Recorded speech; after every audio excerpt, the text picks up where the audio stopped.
My main 3 tips to get started would be to stay consistent, is to try to follow a program.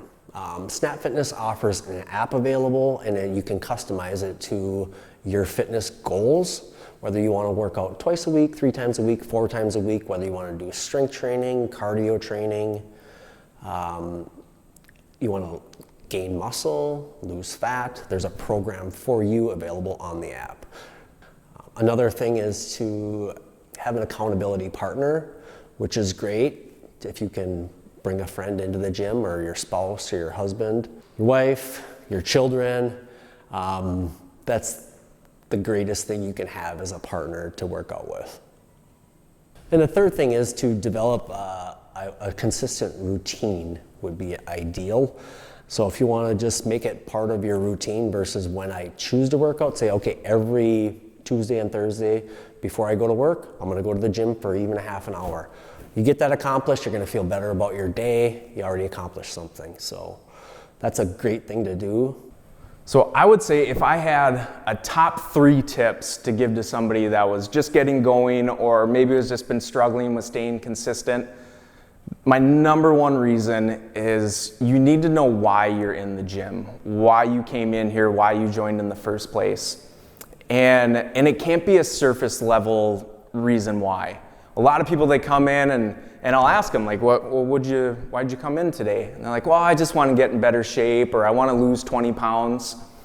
To me, that's a very surface level answer. So I always try to dig a little deeper with them.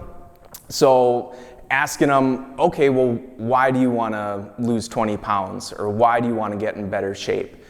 And then you just keep going with it. It might be, well, when I was in college, I was 30 pounds lighter, so I just kind of want to get back to how I felt in college, or how I weighed in college.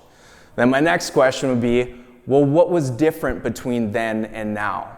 Well, I had more energy, I exercised more, I could do all the sports and activities that I wanted to do, and so I'm just looking to get back at that. Okay, well, tell me a little bit more. Like, if you were to be in that shape now, what type of things could you see yourself doing that you can't do now? And I'm like, well, I want to play with my kids. I want to be the dad that's out there and, throwing the ball around or helping coach their team, not the dad that's always sitting on the sideline.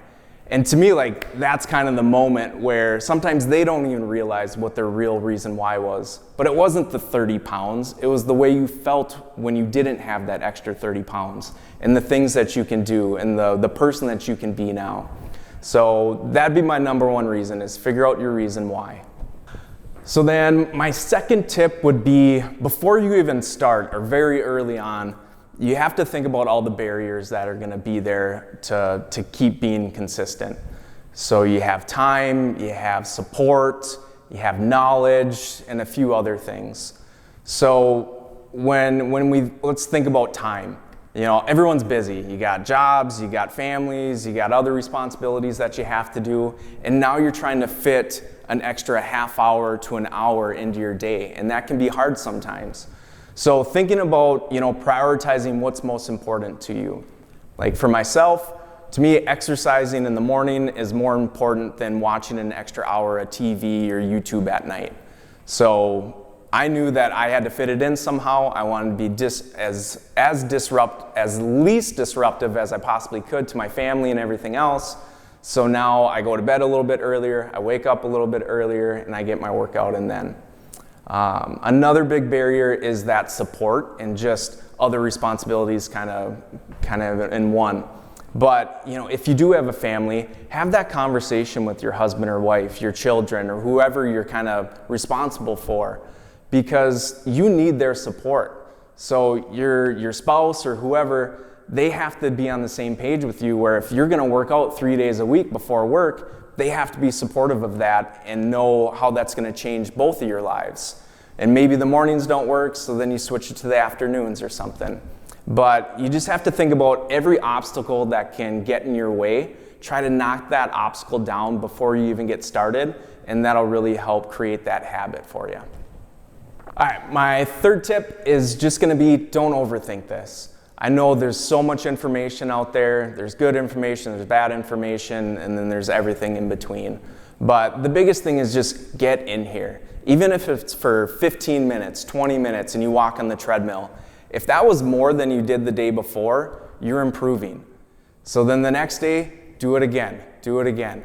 Don't get so deep into the weeds of, well, I have to make sure that I take my protein at the right time, and I'm watching this, and I'm watching that. Just come in, and like I said, just be better than you were the day before, and keep doing that, and after 3 months, 6 months, 12 months, you're gonna see results no matter what you're doing.